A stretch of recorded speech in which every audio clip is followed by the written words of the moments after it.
ẹ̀mí wọn tó bẹ̀rẹ̀ ààrẹ náà kó lè parí ẹ̀ inú ayọ̀ àtàlàáfíà ohun tó lè fa kéèyàn lọ́ọ̀sì mẹ́mórì ẹ̀ kó má ṣe dé bá wọn. Olúwa ní àwọn tó gbé Yorùbá Nation lọ́wọ́ tó ń pa pé Yorùbá Nation ti dé o. Yorùbá Nation tí wọ́n ń pariwo kó máa dé òun náà ni ààrẹ orílẹ̀-èdè yìí tó jẹ́ Yorùbá yẹn pé ká fi àdúrà ká fi ràn án lọ́wọ́. Olúwa ní tàbá kún fún àdúrà dáadáa pọ́lísì kan máa wáyé láti CBN tó tún máa lé ti Emefiele lọ. Gbogbo ènìyàn bóyá ìlú kan bẹ́ẹ̀ mi ṣe Abuja sí báyìí èmi lè ṣe ti Abuja gbogbo ìlú tí a bá ti wà Olúwa ní ká gbé iyọ̀ sínú èrè ní on the 31st láti mójúmọ́ on the 1st ọdún tá a fẹ́ wọ̀ náà yìí ká fi gba àdúrà pé ohun tó lè fa ogun abẹ́lé ní ìlú kọ̀ọ̀kan pé ká mẹ́sàn pé wọ́n dúrọ̀pù lọ sí 36 states tí ẹ̀ bá ti ṣe ní Abuja nígbà yìí ó ti kọ́fà Abuja nìyẹn gbogbo ẹ̀kọ́ bá ṣe ní Ogun State kọ́fà Ogun State nìyẹn ká fi gba àdúrà ohun tó lè jẹ́ ogun abẹ́lé nígbà tá a bá jí láàárọ̀ ká wọ́n èèyàn ẹ̀ síta ohun tó lè fa ogun abẹ́lé kó má ṣe ṣẹlẹ̀ kí àlá. Alore TV nílé nínú òkúni ẹ máa wò ó. Orúkọ mi ni Prophet Ìdòwú Àjàyí. Ti ìjọ wo sà?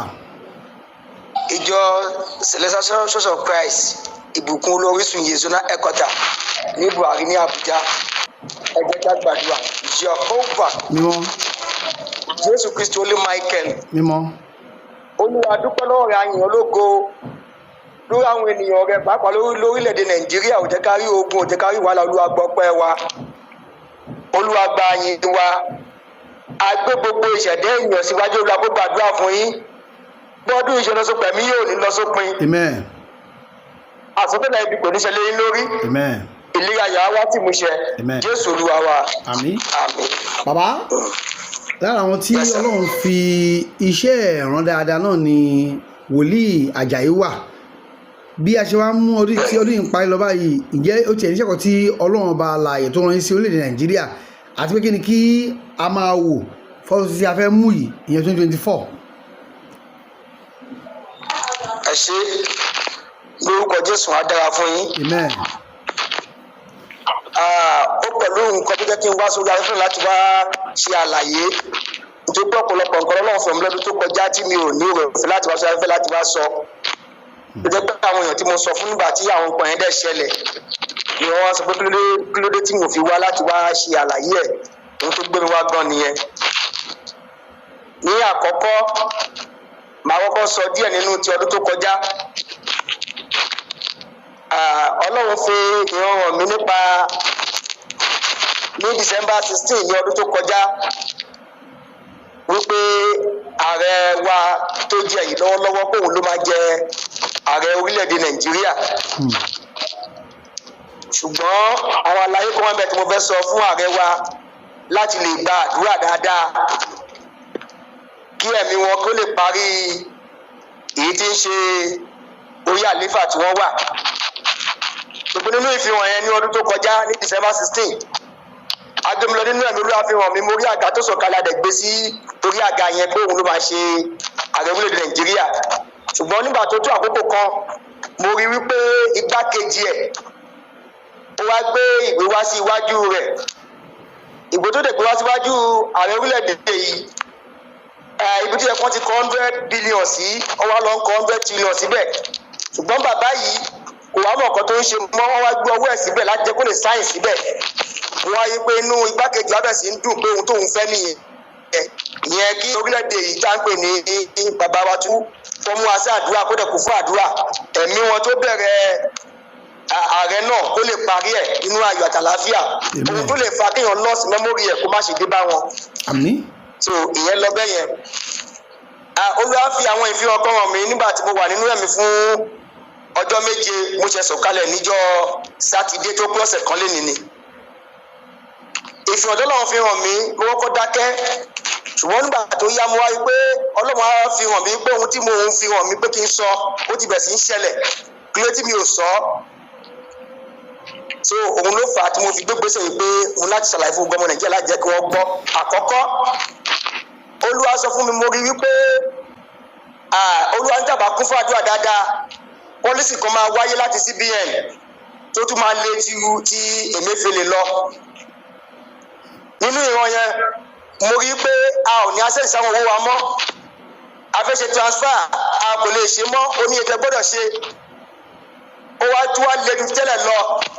So olúwa kí ló nà pẹ́lú ọdún méjì sọ fún ààrẹ orílẹ̀-èdè wa wípé ní pọ́lísì tí CBN bá gbé wá kó tó di kán máa fọwọ́ sí kán yẹ̀wò dáadáa kán ní ìgbìmọ̀ àwọn pòfẹ́sọ̀ wọn fẹ́ fi bà ìjọba wọn jẹ́ ni o, pé kán yẹ̀wò dáadáa kó tó di kán máa gbà sí wọn ní ẹnu. Ohun tó lè fa ìṣẹ̀lẹ̀ ká tó wá le ju ti láti ẹ̀ lọ ti Emefiele lọ kó wọ́n bá wáyé nítorí pé mo rí pé gbogbo èèyàn ààrẹ orílẹ̀-èdè yìí ni wọ́n ń ṣépè fún ni wọ́n ń bínú sí. So kí wọ́n yẹ̀wò dáadáa kán tó gbà wọlé torí pé àwọn kan fẹ́ lò ó against wọn gẹ́gẹ́ bí politics. So ọ̀nà àbáyọ ni pé kí wọ́n yẹ̀wò kó tó gbà wọlé, ìyẹn lọ bẹ́ẹ̀ yẹn. Ẹ̀kejì mo rí pé gbogbo èèyàn bẹ̀rẹ̀ sí ń sá káàkiri. Olúwa kí ló dé?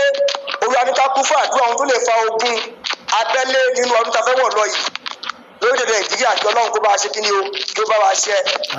Mo dẹ̀ tí wàá gbàgbà pé Olúwa kí lọ́nà àbáyọ. Olúwa ní pé gbogbo ènìyàn bóyá ìlú kan gbé mi sọ l'Abuja sí báyìí èmi lè ṣe ti Abuja, gbogbo ìlú tí a bá ti wà Olúwa ní ká gbé iyọ̀ sínú èrì ní on the 31st láti mójúmọ́ on the 1st ọdún tá a fẹ́ wọ̀ lọ yìí, ká fi gba àdúrà pé ohun tó lè fa ogun abẹ́lé ní ìlú kọ̀ọ̀kan pé ká mẹ́sàn pé wọ́n drop lọ sí 36 states.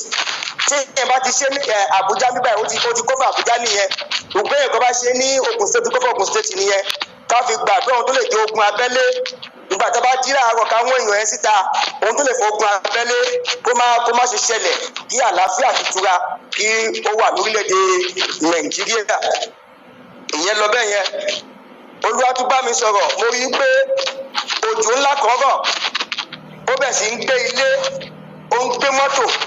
Olúwa ní ká kún fún àdúrà gidigidi lọ́dún tá a fẹ́ wọ̀ lọ yìí, pé tó bá ṣeé ṣe kí gbogbo ènìyàn kó kún fún àwẹ̀ kó ní àwẹ̀ ọjọ́ kan láti fi gba àdúrà. Ìyẹn Olúwa ní pé kí n ṣe ìkìlọ̀ fún àwọn tí ó bá wà ní etí omi ńláńlá pé kí wọ́n kó kàná àwọn wọ́n lè wà nínú kéésì ara gan pé ohun tó máa ṣẹlẹ̀ ni lórúkọ Jésù ebi ò ní dé bá. Ìyẹn lọ bẹ́ẹ̀ yẹn. Mo rí i pé 2027 orílẹ̀-èdè Nàìjíríà fún mi wípé 2027 Nàìjíríà máa dára gan, pé Nàìjíríà máa ní ẹwà débi pé àwọn èèyàn máa wá sórílẹ̀-èdè Nàìjíríà láti máa dá iṣẹ́ sílẹ̀. Nàìjíríà máa dára gan débi pé àwọn èèyàn yóò máa wá sórílẹ̀-èdè Nàìjíríà láti máa dá ilé iṣẹ́ sílẹ̀. Wípé ká gbàdúrà dáadáa kí ẹ̀mí wa kí ó lè tó àkókò yẹn láti lè rí ní Nàìjíríà. So pé ká kún fún àdúrà dáadáa pé Nàìjíríà ń bọ̀ wá dá o. Bẹ́ẹ̀ ni ìyẹn lọ bẹ́ẹ̀ yẹn. Olúwa ní àwọn tó gbé Yoruba Nation lọ́wọ́ tó ń pa pé Yoruba Nation ti dé o. Yoruba Nation tí wọ́n ń pariwo pé máa dé, òun náà ni ààrẹ orílẹ̀-èdè yìí tó jẹ́ Yorùbá yẹn, pé ká fi àdúrà ká fi ràn lọ́wọ́ èyí tó jẹ́ Yorùbá. Gbogbo àwọn tó gbé Yoruba Nation lórí kí wọ́n ti ààrẹ orílẹ̀-èdè yìí lẹ́yìn. tó gbogbo àsọtẹ́lẹ̀ tí wọ́n sọ ní pé Yorùbá Nation ó máa dára, Nàìjíríà máa dára, òun náà ló ti wá yẹn, kí wọ́n tì í lẹ́yìn kó má wulẹ̀ dààmú ara wọn mọ́. so ní orí ààrẹ yìí ní Nàìjíríà ti máa dára, tí Nàìjíríà dẹ̀ máa ní ẹwà. by 2027 Nàìjíríà máa dáa, ṣùgbọ́n ká fi àdúrà ran ààrẹ orílẹ̀-èdè yìí lọ́wọ́ gidigidi. ohun tó lè jẹ́ kéèyàn lọ́ọ̀sì mẹ́mórì ẹ̀ tó sì ti máa ṣe president tó máa gbọ́wọ́ lọ sí tó ti máa sáìn, kí Ọlọ́run má jẹ́ kí á rí, kí Ọlọ́run kó di ẹ̀mí wọn mú, kó ṣàánú fún wọn. mo dẹ̀ bẹ̀ àwọn olórí ẹ̀sìn tó jẹ́ Kristẹni àtàwọn Mùsùlùmí àtàwọn ẹlẹ́sìn àbáláyé kó máa fàdúrà ràn lọ́wọ́, kó máa gbàdúrà fún ààrẹ orílẹ̀-èdè yìí, kí Ọlọ́run kó dá ẹ̀mí wọn sí. ohun tó lè fa loss of memory kó má ṣe rí, kí Ọlọ́run kó lọ́ra ẹ̀mí wọn, ká dẹ̀ máa fàdúrà ràn wọ́n lọ́wọ́ sí bó ṣe jẹ́ nìyẹn sà. Bàbá, ìgbàtẹ́ ní ẹni 2027 ní Nàìjíríà tó dára, ǹjẹ́ ilé túmọ̀ sí pé Bọ́lá Tinubu máa ṣe ẹ̀kan sí tó bá parí ilé ni? Ṣé ìkan tí yẹn túmọ̀ sí nìyẹn? bẹ́ẹ̀ ni, tí a bá lè gbàdúrà fún kí Ọlọ́run kó rí àwọn àsọtẹ́lẹ̀ ibi ní orí ẹ̀, Ọlọ́run kó lọ́ra ẹ̀mí wọn, wọ́n sì máa lo ẹ̀ǹkan sí i. tí a bá fàdúrà ràn wọ́n lọ́wọ́, nítorí pé kò sí ohun tí Ọlọ́run ọba kò lè ṣe, aláàánú dẹ̀ ni Ọlọ́run. so ní orí ààrẹ yìí ní Nàìjíríà yóò ti dára tá a bá fàdúrà ràn wọ́n lọ́wọ́. Bàbá, tá bá wò dáadáa, a máa rí pé ní àsìkò tá a wà yìí ariwo lọ́tún ìgbòsí ló sì àwọn èèyàn ń pariwo kò sówó owó wọn náírà ṣe kínní kan gbégbó wọn gbogbo ẹ̀ wọ́n ṣé bá ṣe máa bá 2024 rèé àbí tá a bá ní 2024 á tún yàtọ̀ àbí ṣó máa burú sí ni àbí máa dá sí. ọdún tí a fẹ́ mú yìí ọlọ́run pè fún mi ní ọdún ìdájọ́ so ọdún tó yẹ pé a tún máa mú wa sí àdúrà ni tí a bá ṣọ́ra ọdún yìí ni pọ́lísì CBN yẹn máa wáyé tó dẹ̀ máa fa ìnilára báwọn èèyàn púpọ̀ jù. 2024. tí ààrẹ orílẹ̀-èdè bá ti wà nínú kéésì ara dáadáa gbogbo ohun tó bá gbé wá síwájú wọn láti CBN kí wọ́n kọ́yìn àwọn ìgbìmọ̀ tó máa bá wọn pé yẹ̀wò dáadáa bí àwọn olùdámọ̀ràn tó dára tí wọ́n fi ọkàn tán tí ò ní gbàbọ̀dì fún wọn láti ba ìjọba wọn jẹ́ wọ́n fẹ́ lò láti dojú ìjọba wọn délẹ̀ ni torí mo rí pé orúkọ wọn ni àwọn èèyàn ń pariwo tí wọ́n dẹ̀ ń ba ìjọba wọn jẹ́ so tí Ọlọ́run bá lè mú ààrẹ yìí lágbogbo àdánwò yìí jẹ́ tí àwọn àsọtẹ́lẹ̀ tí kò ṣẹ àmọ́ yí pé ọdún náà máa tura fún wa ṣùgbọ́n ká kún fún àdúrà tó kó lóàpọ̀ fún mi ni pé ọdún ìdájọ́. ọdún ìdájọ́ ni tó bàbá lẹ́ẹ̀kan sí orúkọ yín àti nọ́mbà táwọn lè pè yín sí fáwọn tó bá nílò ẹ̀bẹ̀ àdúrà. orúkọ mi ni olùṣọ́ àgùntàn wòlíì Ìdòwú Àjàyí nọ́mbà mi náà ni 08068888891 òun náà ni WhatsApp nọ́mbà mi. lẹ́ẹ̀kan sí. orúkọ mi ni olùṣọ́ àgùntàn wòlíì Ìdòwú Àjàyí fóònù nọ́mbà mi ni 08068888891. ẹ ṣe àwọn àríyìnbá ọ tí ẹ wà nílùú Abuja ààrẹ ẹ̀kọ́. bẹ́ẹ̀ni ní Buhari ó dàbọ̀ sá nílùú Abuja Buhari local government.